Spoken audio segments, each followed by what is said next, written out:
Hey, right now is the minute 5 years ago.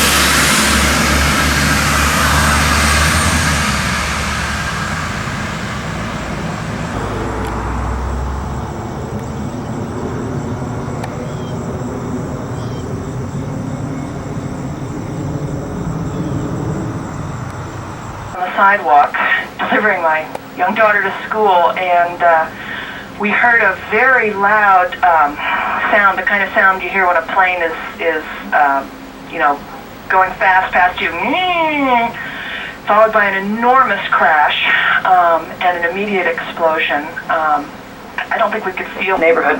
Elliot, have you, of course, because of the incident that occurred in the early 1990s, have you seen any evidence, Elliot, of people being taken out of the building? You say that emergency vehicles are there, understandably so. What the fuck is that? Of course, the major concern is human loss. I mean, do you know if there were many people in the building? Oh, another one just hit. Something else just hit. A very large plane just flew directly over my building, and there's been another collision. Can you see it? I can see it on the shot. Oh my. Something else has You know what? We just saw a plane circling the building. It is in the other building. We just saw a plane circling the building a second ago on the shot right before I that. think there may have been another impact. Can you tell? I just heard another very loud bang, and a very large plane that might have been a DC-9 or 747 just flew past my window, and I think it may have hit the Trade Center again. To be honest, Elliot,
to recap what's going on so far this morning, and the news is terrible. Just before 9 o'clock, At 8:42, actually. 8:42, a plane crashed into the right-hand tower of the World Trade Center, somewhat about 3/4 of the way up. You can see the smoke billowing from that point of the building.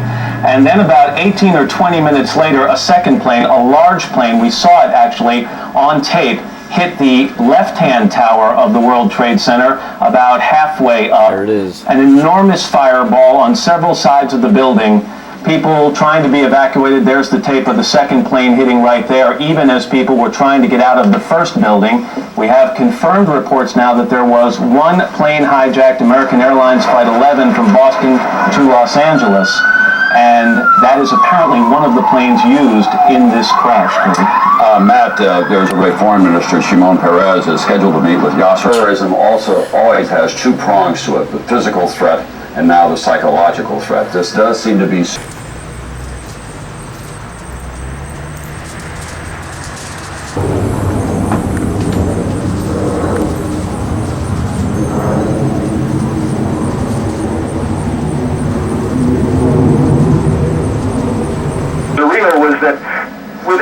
Just about 20 minutes ago, they were still conducting tours. You had hordes of...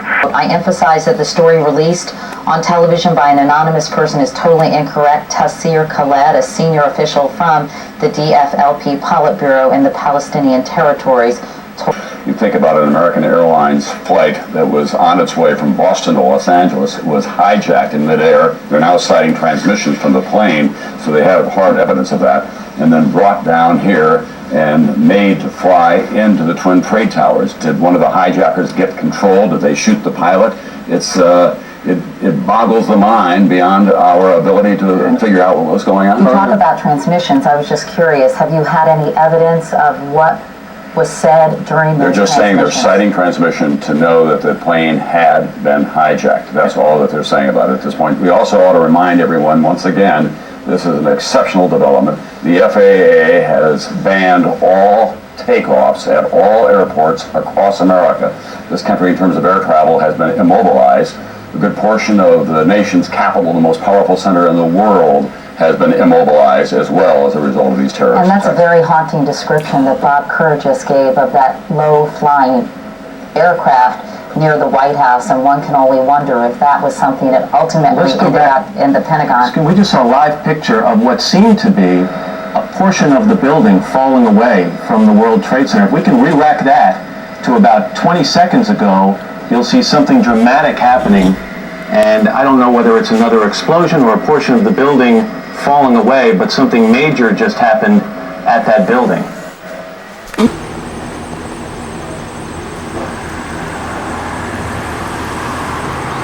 And it is more than 100 stories high. It wouldn't take much to bring it down. Kathleen, thank you very much.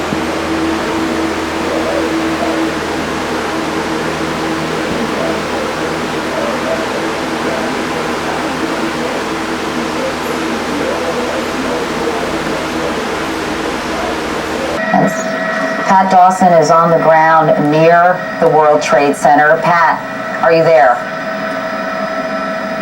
We do not have confirmation at this moment about a car bomb outside the State Department. You know, Andrea, thanks. I'm sorry to interrupt, but we're going to go back to Jim Miklashevsky at the Pentagon. Mick? I've said earlier an indication that another plane may have been hijacked and headed in this general direction. So far, all we see are security helicopters circling the Pentagon.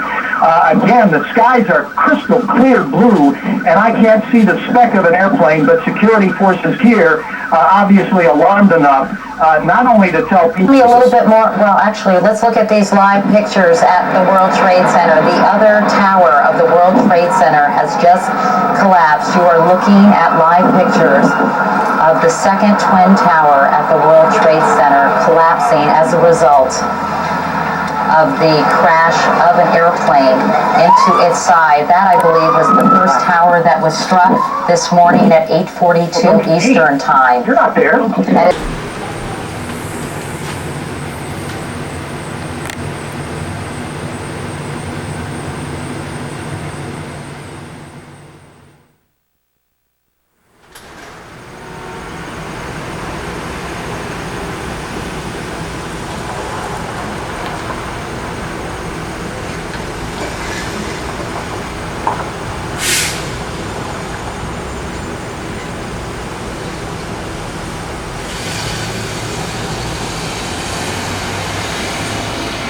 Dramatically. He will convene a meeting of the National Security Council as soon as he gets home. Colin Powell is also on his way back from Lima, Peru. He was scheduled to be in Bogota, Colombia. And probably not at the White House. They'll probably take him to a safer on his way back from Florida today. That's where we stand. Think about the loss of life that we could have seen this morning. If you think about the fact that when full, the World Trade Centers hold about 50,000 people. No telling how many people were at work before 9 o'clock this morning, and then shortly